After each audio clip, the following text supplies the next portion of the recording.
Colleen Hoover, a name that speaks 1,000 words. Her books have surged in popularity, especially in the dreaded land of BookTok, where smut runs more wild than my shit after eating too many jalapenos. Because I do eat them plain by biting into them as if they were bananas, and do more. My bowel movements aside, many would actually compare Colleen Hoover's books to a bowel movement, or as the Irish like to say, shite.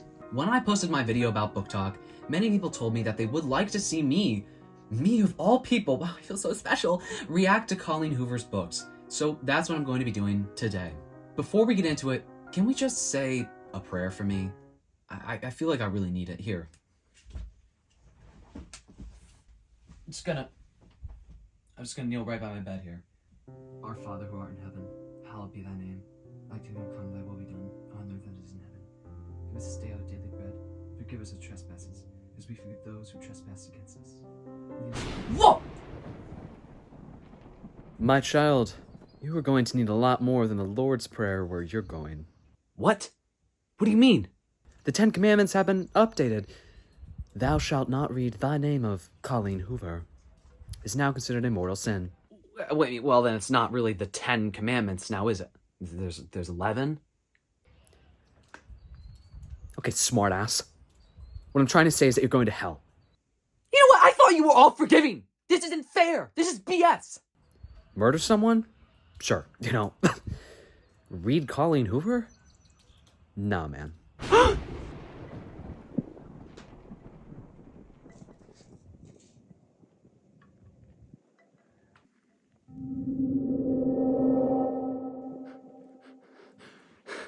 No.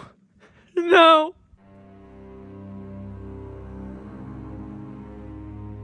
Even if you aren't associated with any book spaces online, and God bless you if you are, you have probably heard of Colleen Hoover at least once. Its name spoken more often than the Lord's name, Jesus Christ.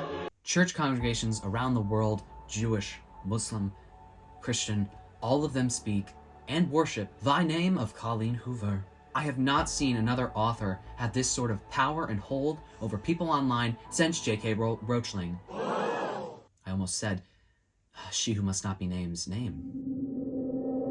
Hopefully Colleen doesn't take that route. Next thing we know, we're waking up and all the BookTok girlies will have been converted by Colleen Hoover into transphobism.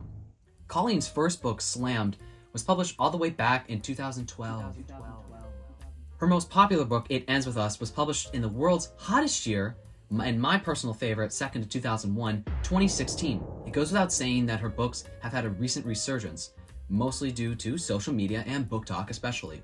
Her readers post about how emotional her books are, how easy to marathon they are. Videos talk about the wild plot twists, the emotional whiplash, the hype of Hoover's books.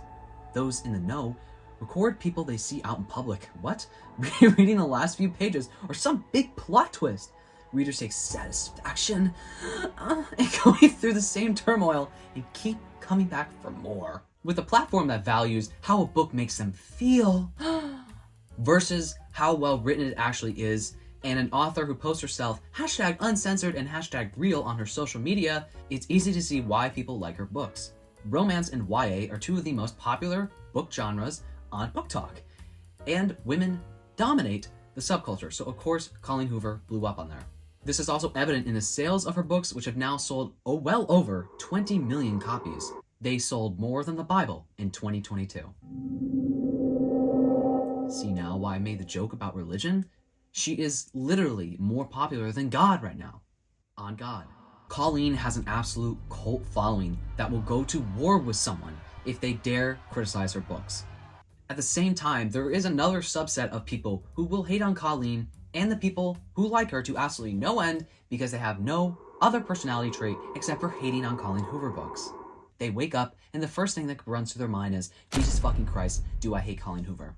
If you like her books, this video is not meant to be a personal attack against you, and especially not against Colleen Hoover herself. I think it's immature and weird to bully an author or their entire fan base just because you aren't a fan of their writing. Again, while I don't think this is everyone who hates Colleen Hoover, I think a lot of people just like to hate on what's popular, especially when women made said thing popular. The internet seems split. You either loathe her books or they made you ugly cry to the point where you created the second great flood. Bible reference. You'd only get that if you were a man of God. There are seemingly no lukewarm takes on her work, and I'm trying to change that. The biggest criticisms that anti-cohos have is that 1, they romanticize abuse, 2, they're poorly written, and 3, they're cringe. Strajkriza. Now, one thing I will say, and I also said in my BookTok video, is that a lot of themes end up getting watered down on BookTok, whether it's intentional or unintentional. I've seen many young women and young girls who are drawn to Colleen's books because of the romance aspect of it, if you can call it that, or to the fact that the main characters in Colleen's books are young adults. What ends up happening is these people read these books without fully being able to process the dark themes that some of them have. Namely, it ends with us. Since I am a kind of self-actualized adult who's almost old enough to go to the casino and gamble away my life savings, I can process these themes better than someone who's 13. On top of that, I know a lot about domestic abuse and abuse in general from my personal life, so I definitely think that I can aptly judge her books on whether they romanticize abuse. I am planning to read 3 of Colleen Hoover's books. The ones that I'm going to be reading are based on popularity and controversy. It Ends With Us is the first one I'll be reading because this is the one that people point to the most as romanticizing abuse, and because it is single-handedly her most popular book.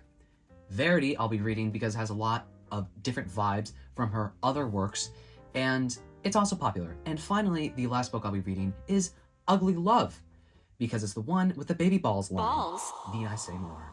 Again, I'm trying to go into her books with an open mind. I'm actually planning on meditating before I read them to the point where I reach the astral plane and I'm levitating off of my floor. So if my mind can't get more open than that, I mean, the next thing you would have to do is saw me in half.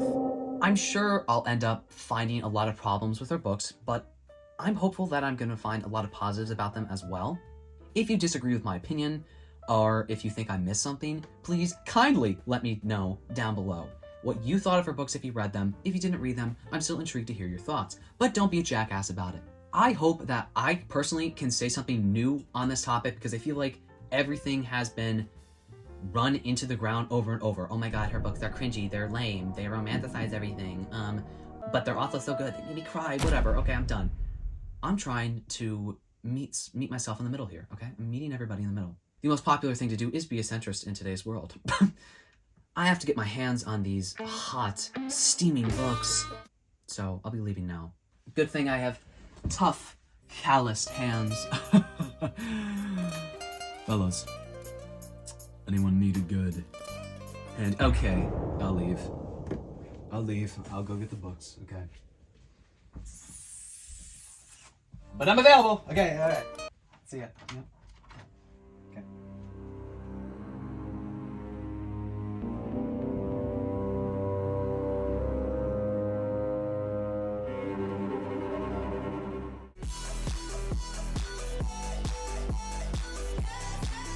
Okay, so here's the plan. I don't have you too high up because I don't want people to know where I live.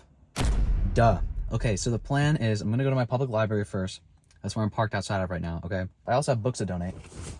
I have all these books that I took off my shelf months ago, and I've been wanting to donate them to the library, but I keep fucking forgetting. Hopefully they'll take them off my hands, and then I'm gonna check for the books here.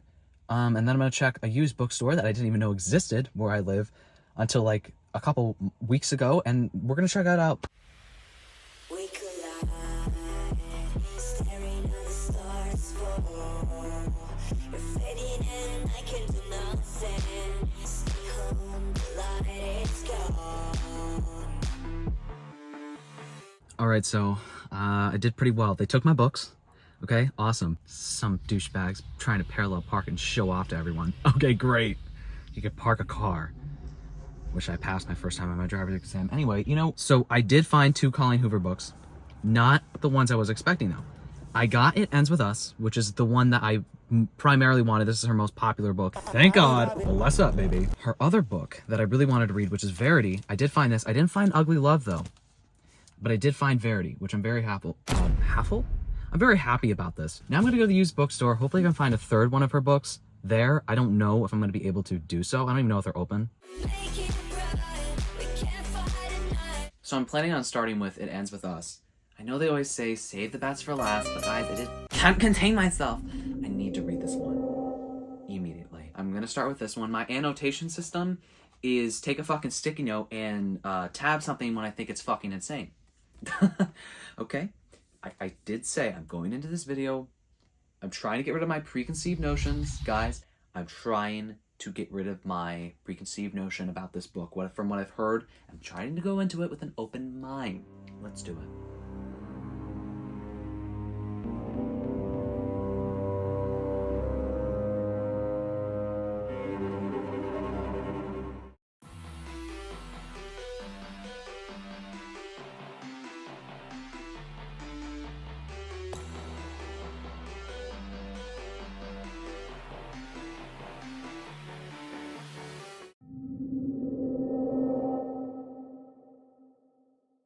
So I called my local bookstore today to see if they were, if they had any Colleen Hoover books in stock, because I was in town and I just figured, oh, I'd stop there on the way home, right?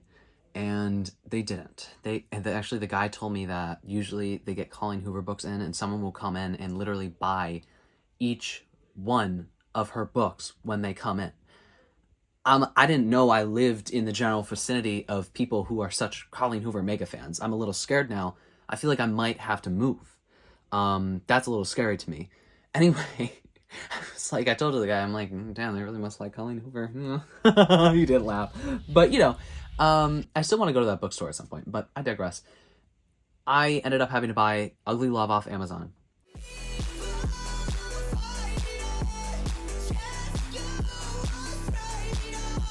Update. So, first thing is, this pill needs to move out of the way. It ends with us. I finished reading this book this morning. I had 50 pages left. I tried to finish it last night. I have a lot of mixed thoughts on this book.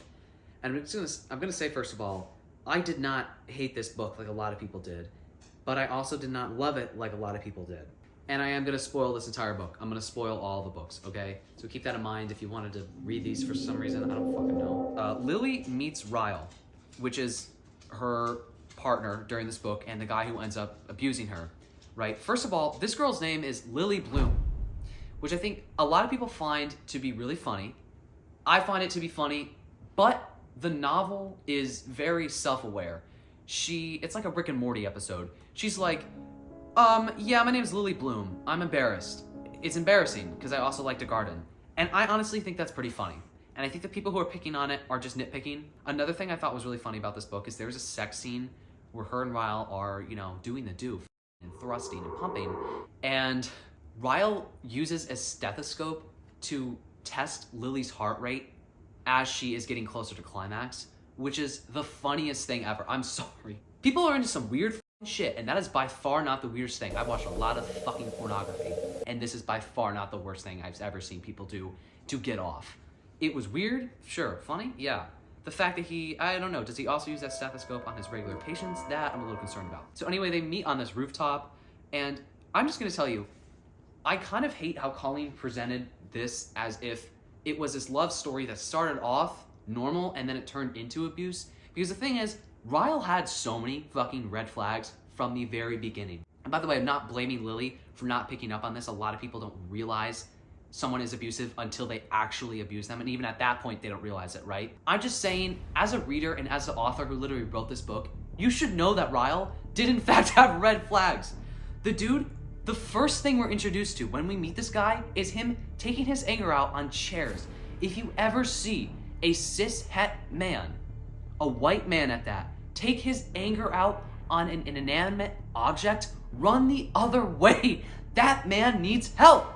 So they do this thing, and this is their whole like couple thing in this book called Naked Truths. At one point in the book, they're going in between, this is when they're first meeting, they're going in between their naked truths. So Lily says, I laugh, your turn. I can't top that, he says. Lily rolls her eyes and she says, yes, you can. Don't make me feel like the worst person out of the two of us. Tell me the most recent thought you've had that the most people would not say out loud, okay? Think about that as you don't say things out loud for a reason. Half of the thoughts that go through my head, if I said out loud, I would be in federal prison. That's why we keep things to ourselves, okay? We work through them. He pulls his hand up behind his head and looks me straight in the eye. I want to fuck you. My mouth falls open, then I clamp it shut again. I think I might be speechless. Girl! I I would not be speechless. I'd be screaming, help, help. I'd have my rape whistle whistling.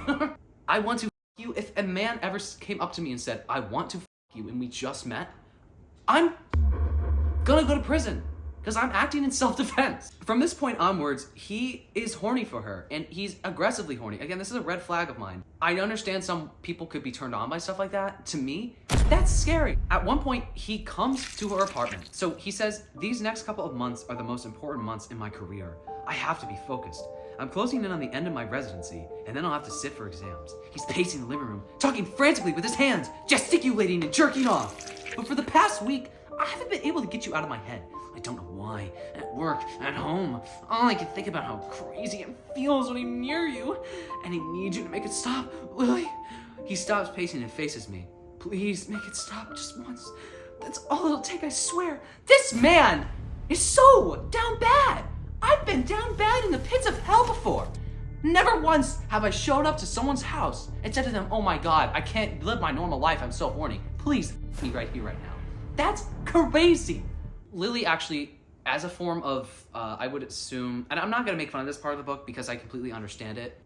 Take it as a form of escapism from the situation she was in her life, because Lily did witness her mom being abused by her dad, which adds a whole nother layer of complexity to Lily's character and the way she acts and etc. She writes these letters to Ellen DeGeneres, which, you know, bad choice as of what we know now, but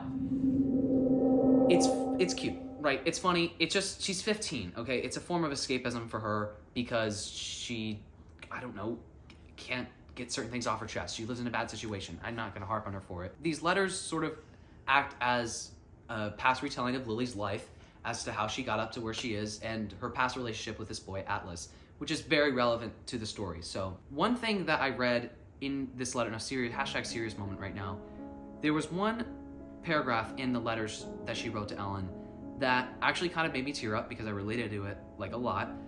So she writes this: my father sat down at the table and spent the next 10 minutes asking me questions about school and if I thought I was going to college. Occasionally, when it was just the two of us, I saw glimpses of how a normal relationship with a father could be, sitting at the kitchen table with him, discussing colleges and career choices in high school. As much as I hated him most of the time, I still longed for more of these moments with him. If he could just always be the guy he was capable of being in these moments, things would be so much different for all of us.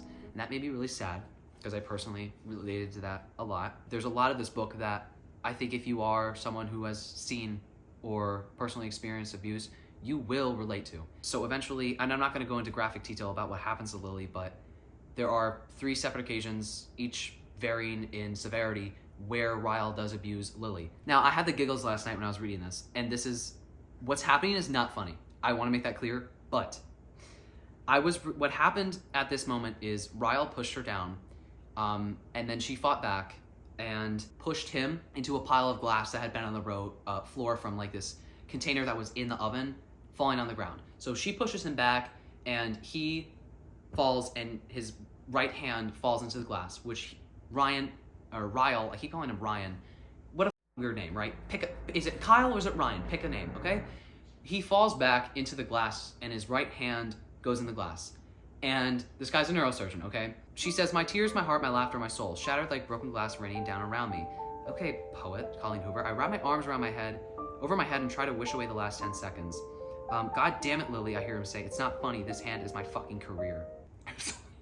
I read that. I'm like, okay, Mr. Doctor Strange. Another thing that happens is, so they go to this restaurant. They run into her ex-lover, Atlas, who at the time she did not realize actually is the owner of this restaurant. One thing that Ryle's personality is filled with is jealousy. When Atlas and Ryle confront each other in this restaurant, because Atlas finds out that he has been abusing her, shit, they're gonna do a tumble, whatever.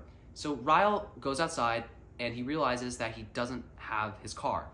He gets super upset about it because he has to ride home with Lily, which he doesn't want to do. This is another point where I had one of my giggle fits. I follow Ryle outside and he's walking towards the parking lot. I run to catch up to him and he just stops and punches in the air. I didn't bring my car! He yells frustrated. Yeah! I didn't bring my fucking car! As we're reading through this book, Lily's emotions, I'm gonna say, are extremely complex, and they are realistic for someone who's actually being abused. At certain points, you are going to forgive that person.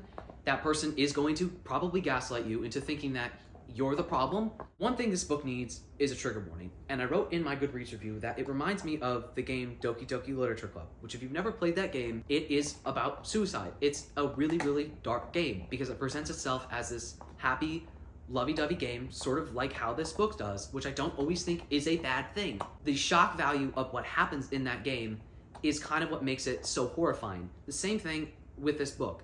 At the same time, that game had an option for you to view trigger warnings with the warning attached to it that if you look at these trigger warnings, it could spoil your experience. You should always have the option to at least view them if you want to.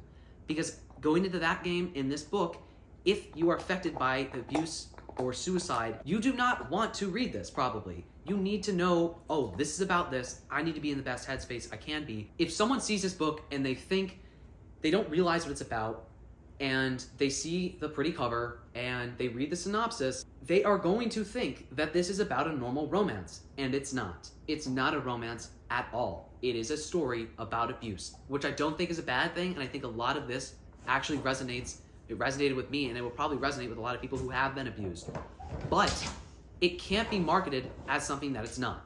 If you are a competent adult reading this book, you will be able to see the points where she is being manipulated. You will understand at points why she is forgiving him, or why she still is going through these thoughts of, I love him, but he did this to me. You will understand that because you're like, oh, that's how victims of abuse feel. Lily says at one point in this book that people who have never been through abuse will judge it way too harshly from the outside. And I think that goes for some parts of this book because, first of all, I think a lot of people are being too nitpicky with a lot of the things that happen in this book, even though at the end of the book, Colleen Hoover writes an author's note saying how it is not meant to be a perfect, exact representation of every situation of abuse, because not every situation where someone is being abused is going to be just like this book. And in my opinion, it's irresponsible to act like this book needs to be the blueprint of every abusive relationship ever. There is a problem that I do have with this book, a few that I have with it that I do think are valid criticisms. One being how Ryle is presented as this broken man, and at multiple times in this book is framed as this guy who is a good person who just happens to do bad things. No, Ryle is a bad person who also happens to do bad things. Abusing someone makes you a bad person. In the book, we find out that Ryle accidentally killed his brother with a gun when he was younger, and he claims that he's working through it. Brother, clearly you're not. I don't feel bad for him at all. And I don't like how I understand that added layer of complexity, because abusers are complex people who are people. At the same time that they're bad, they are still human beings, right? I understand that. But unfortunately, like I said, if you have not lived through these experiences, you may not understand why you shouldn't sympathize with him. Do you get what I'm saying? The ending in particular is a bit weird to me because Lily allows Ryle to have custody or partial custody of their child, which is weird because Ryle is a bad person who is aggressive and has shown absolutely no sign of change.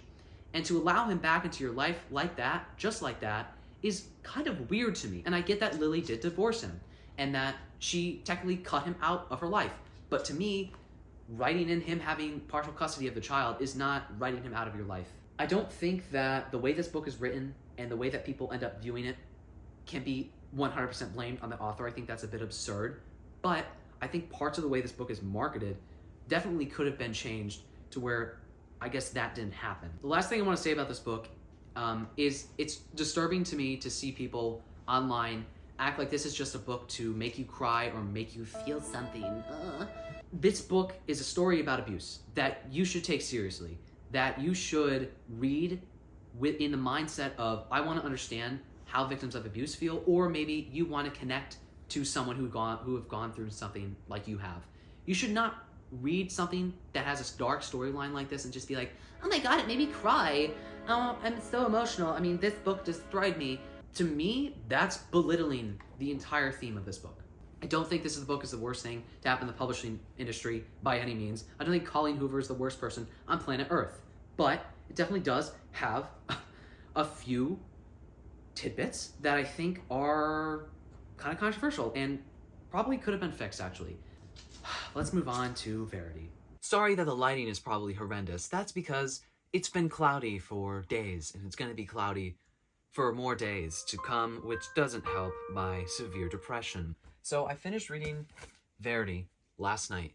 I went through the majority of this book in only like 2 days. So in this book, we follow a recluse, an author named Lowen, which is the weirdest name I've ever heard, ever. White people, what are they doing? I don't know. I wouldn't know. I always say I was meant to be Japanese. Deep down inside, I'm not white. We're not going to get into that right now. Anyway, I'm going to go over the synopsis. But something happens at the beginning of this book that I have to draw attention to. Oh, jump scare!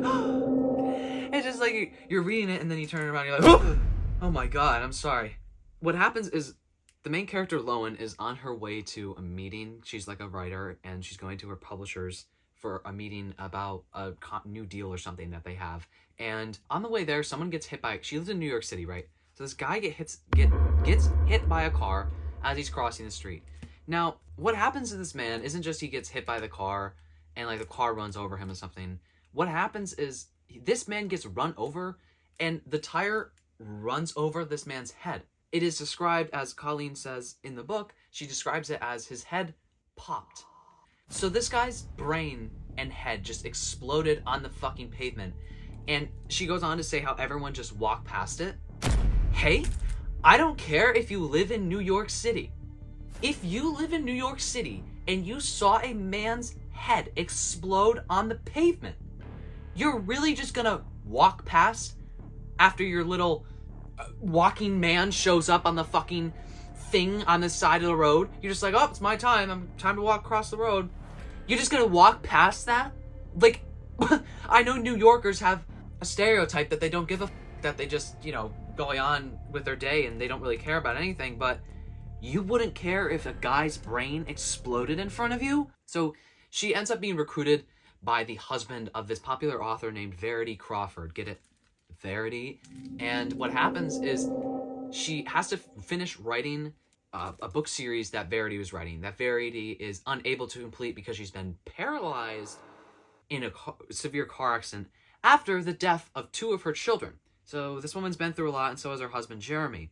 So Lowen meets Jeremy during this head exploding situation, and he helps her clean off the blood, and then they end up meeting each other at the meeting. They're like, oh my god, you saw what I saw. It's crazy, right? Whatever the fuck. Bonding moment off of seeing someone's brains explode. I mean, that happens to me. I bonded with many people on that same thing.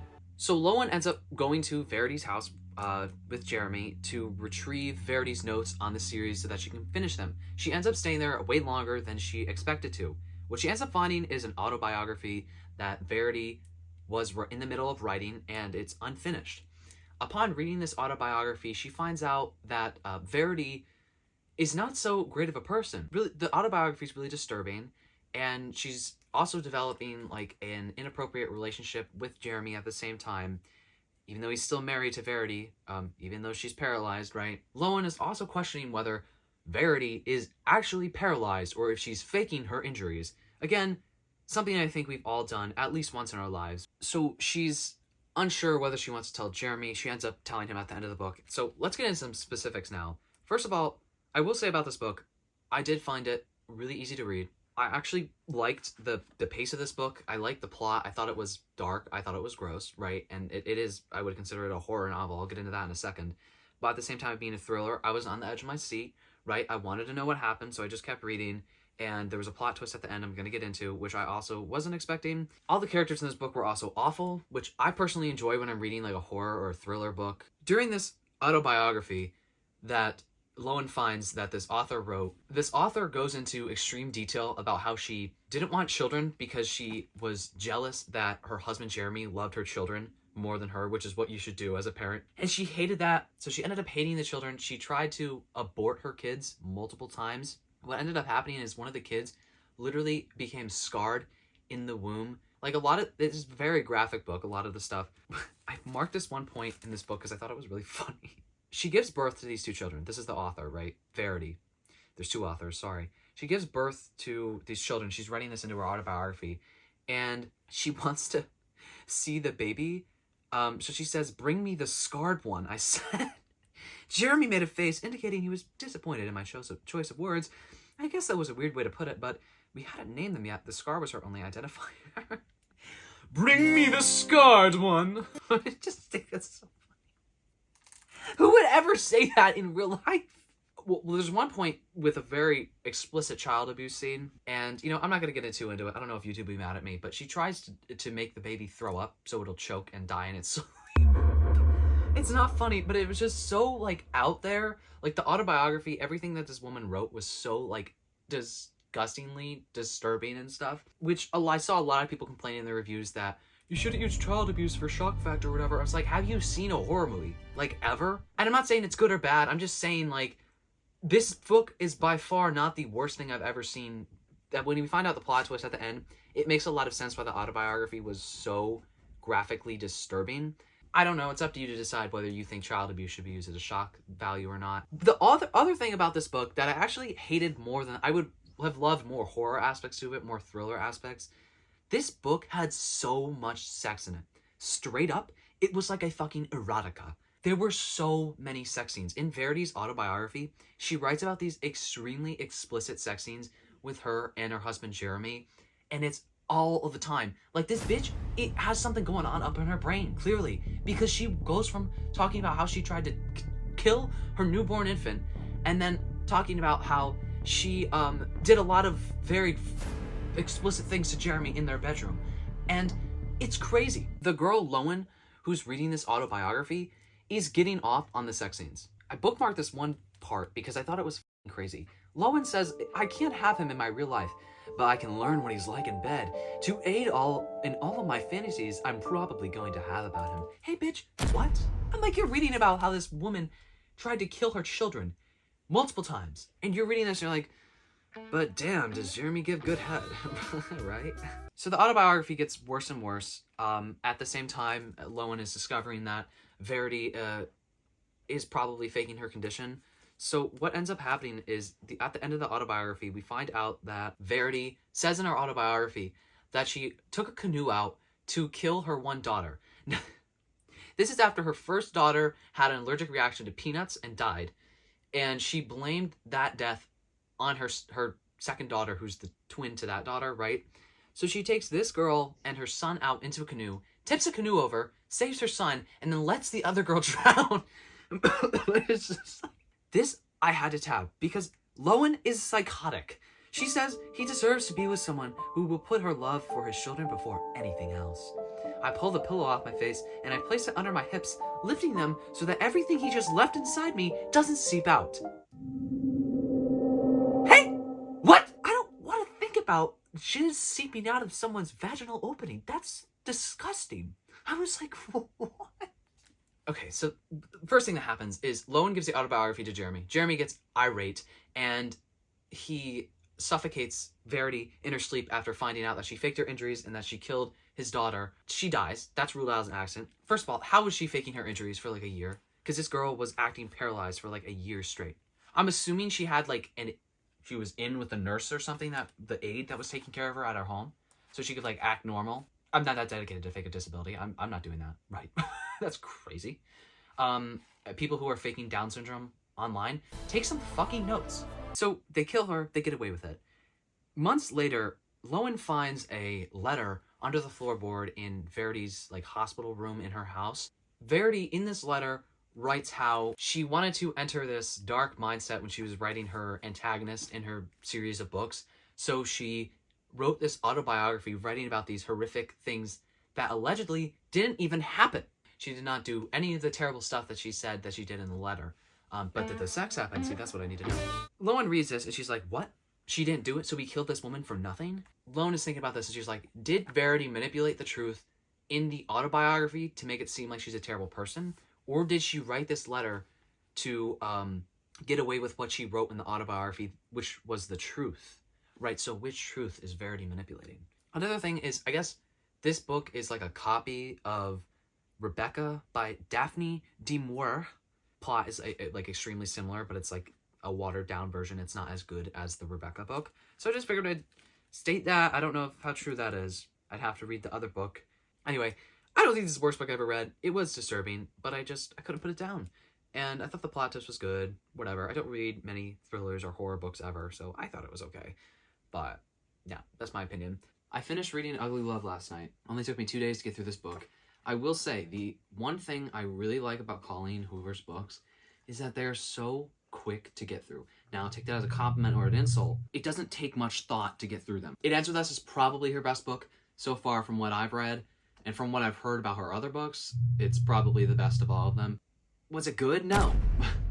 So this book, you follow Tate, who meets this guy, Miles, and there's really not much to say about the synopsis. It is technically a love story. Get it? Ugly love? Yeah. Could you guess what it's about? She's into him, but he doesn't want to be in a relationship because his heart was broken, and he just can't fall in love again. He's just this twisted, tortured man, and Tate thinks she can fix him. So the entire book is just them having this friends with benefits relationship, and Tate always wanting more, and Miles not wanting more and treating her like shit, and Tate basically being used as like a doormat for this man. That's the entirety of this book. What I hate about Colleen's books is that she tries to take subjects that are like really dark or should be explored in a better way, and she just doesn't handle them with as much care as they should be handled with. It's weird reading a book about this girl the entire time she's just being used as a fucking doormat for this guy. It's kind of not fun to read. And then at the end, Miles grows as a character and is a great character arc, but he did it at the expense of Tate. So it's like, did anything good happen in this book? Sure, he got over it. He's like, I can fall in love or whatever, after stringing Tate along for months on end. Like, she was emotionally tortured by this man. And now it's like, well, forgive him, because now we can finally be with him. That's weird. Tate does agree to Miles's terms, but at the same time, it's frustrating to see her get walked all over the entire book and never being able to stand up for herself. And again, the same thing is like if someone young were to read this and they don't realize that Tate's being mistreated, right? They might be like, oh, so I should just let a guy walk all over me and I shouldn't stand up for myself. And at the end, when he finally decides that he wants to be with me, then I will accept his offer. But until then, I'll let him use my vagina as a cum dumpster. It's a tired trope that Colleen doesn't really add much to. I'm not sure why we didn't follow Miles in this book, because this book is about him. We follow his POV, which I'm going to get into in a second, Jesus Christ. But we follow his POV, and the book is clearly about Miles' character arc. So why didn't we just follow him? Because Tate felt like this one-dimensional character who had no growth at all. She's just kind of there, almost like she was a satirical character that was just being used as like a plot point or trying to get a message across or something, you know? Because she had no dimension to her. She was just there for Miles to realize, oh, I can love again. Why didn't we just follow him? So on to some specifics about this book that I really hated.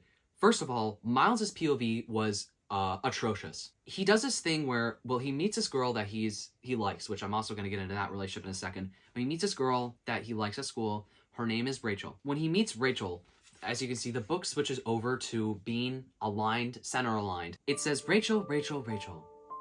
Rachel, Rachel. She's like poetry, like prose and love letters and lyrics cascading down the center of a page. Rachel, Rachel, Rachel. I say her name over and over in my head because I'm positive it's the name of the girl I'm going to fall in love with. Or maybe you're just a psychopath. His POV is written in this weird poetry thing. There's a reason why novels are not written center aligned, because it's clunky and it's awkward to read and it's fucking annoying. I don't want to read this weird, long, drawn-out poetry thing that Miles is doing when I'm in the middle of reading a novel. It's annoying. So whenever he's around Rachel and they're in love, it's middle aligned, but when they fall out of love, it goes back to being left aligned. Oh my god, this is so, symbolic, Colleen. I don't want to be that person who just hates on her books just because it's fun. I don't like to do that. But, like, truly, I don't see why her books are rated so highly. They're not that good. They're just, like, they are, at best, mediocre. At worst, horrendous, you know? The other thing with Miles and Rachel's relationship is that they meet at school, right? Everything's good. They are clearly into each other. And Miles goes home, and his dad has an announcement for him. He's marrying a new woman. All right, that sucks. Miles is, you know, mom died, whatever. Nope, the woman he's marrying is Rachel's mom. So they're about to be step-siblings. Why? That's my question. Why? See, I just wrote a poem. That's what real poetry is, Colleen. I despise incest storylines. I understand that this is not real incest and they met before, but at multiple times they're referred to as brother and sister by their parents. I really hope I'm in the center of the frame. And that's weird because they're getting referred to as brother and sister even though they're not actually related, while at the same time couldn't they have been forced out of a relationship with each other, been kept away from each other in some other way except being step-siblings? I don't know why authors have to write in storylines like that to keep people out of love. It's weird and it's gross and I don't like it. Okay, keep that shit on Pornhub. Other things about this book I want to point out. There was a plane crash scare where we thought that Tate's brother died in a crash because he's a pilot. And I just found that totally unnecessary. It just sort of drew in the point of how much Tate loves Miles because she thought he could have been in a crash. I just don't know why it was necessary because I actually thought her brother died. And that was something, oh my God, we're finally getting something that this character can work through and have some sort of fucking dimension to her. Like her brother died.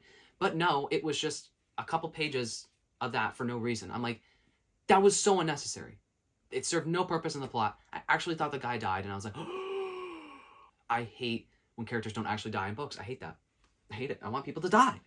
We all know about the baby balls scene. Balls. There's a scene where Rachel and Miles are joking about their baby. By the way, the reason Miles is so heartbroken is because his child died, drowned in a river because he chose to save Rachel instead of their child. And then they fell out of love. Okay, first of all, who saves their wife over their child? They're joking about the size of their baby's balls. Rachel says the only thing he got from me was his balls. And then they're like, yeah, he has huge balls. That's so weird. And the thing is, I hate being this person, but I feel like it's a lot easier for people to sexualize little boys than little girls because it's unacceptable when you do it to little girls. But little boys, it's like, let's joke about their penis size. That's not okay. It's a newborn infant. It's so weird. Like, imagine if they were joking, they had a child who had a vagina, right? A little girl. They're joking about the size of her labia. Oh my God, her vaginal flaps are really big, just like yours, Rachel. Hey, if they said that, Colleen would be in jail right now. But she could just write in a baby ball scene and that's okay. I don't get it. There's another point where they're talking about the baby's circumcision. Why was that included? I don't care that I have opinions on circumcision, but I don't care that their baby's getting circumcised at the hospital. Why are you writing that in? It served no purpose to the plot for me to know that the baby's about to get his fucking wiener snipped. Is this the worst book I've ever read? No. All of Colleen's books I've read are not the worst thing I've ever read. If you think people are really overblowing how bad they are, the problems I have with Colleen's books is, first of all, there is so much sex in them. I get that she's kind of like a smut author. That's just the thing, and it's not my vibe. That's just a personal difference. I don't like smut. I've learned that about myself. I've read too many sex scenes over the past week. It's too much. I cannot stand reading about people getting eaten out over and over and over again. It's fucking annoying. And I think the problem with her sex scenes, especially in this book and in Verity, they are repetitive. It's like the same thing over and over and over again. It feels overly gratuitous. I don't have a problem with sex being in books. In movies, it's fun to get a good smut scene every now and then in a book. But when it's the entire book, it gets so drawn out and boring, and it's just too much. The other thing is, I don't think Colleen is accidentally or even purposefully romanticizing this subject matter. I truly just think she is not that good when it comes to writing morally gray characters or dark characters or writing about this dark subject matter with the amount of complexity that it needs to be written about. And it's not really Colleen's fault that people who are young are reading books that aren't for people in their age demographic, but the fact that she doesn't include like trigger warnings in her books and the fact that she uses like these serious subject matter as like a plot twist, it's just kind of weird to me. But the final thing that I actually genuinely have a problem with Colleen's books is the fact that there is like no diversity in them. Like truly nothing. All the characters are white, all the characters are heterosexual, all the characters are cisgender, all the characters are able-bodied, they're neurotypical, they're fucking not even fat people in her books. I didn't realize until I read books that had like nothing to them how like glaringly obvious it is when an author does not include any sort of representation or diverse people in their books. I just got used to, at least, even if it's performative, which I'm not saying is a good thing, but at least in a book, there being a couple people who aren't white being thrown in there. I don't want to read books that are just about white people doing white people things.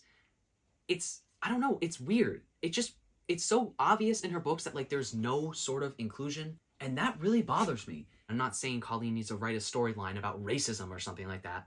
Just actually care about including different kinds of people in your books. That's all. If you're an author, you should write about different kinds of people.